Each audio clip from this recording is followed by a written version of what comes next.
বনের ভেতর গাছের গোড়ায় এখনো কোথাও কোথাও মিলছে ধোঁয়া, পরিকল্পিত আগুনের তেজ।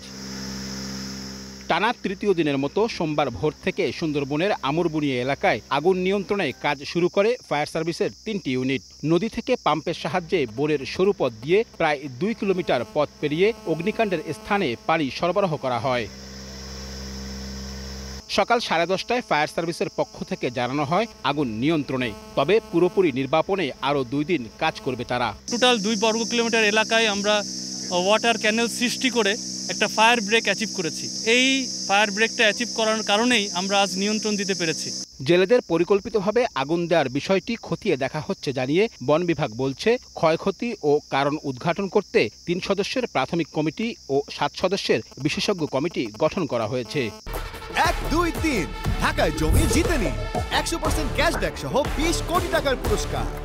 তদন্ত সাপেক্ষেই বলা যাবে যে এই আগুনের জন্য আসলে দায়ী কারা। যদি আসলেই কোনো ব্যক্তি দায়ী হয়ে থাকে সেক্ষেত্রে আইন অনুযায়ী তাদের বিরুদ্ধে ব্যবস্থা গ্রহণ করা হবে। গত 2 যুগে পূর্ব সুন্দরবনের চাঁদপাই রেঞ্জ সহ বিভিন্ন এলাকায় অন্তত 26 বার আগুন লাগার ঘটনা ঘটেছে। আব্দুল্লাহ আল মামুন রুবেল, সময় সংবাদ, বাগেরহাট।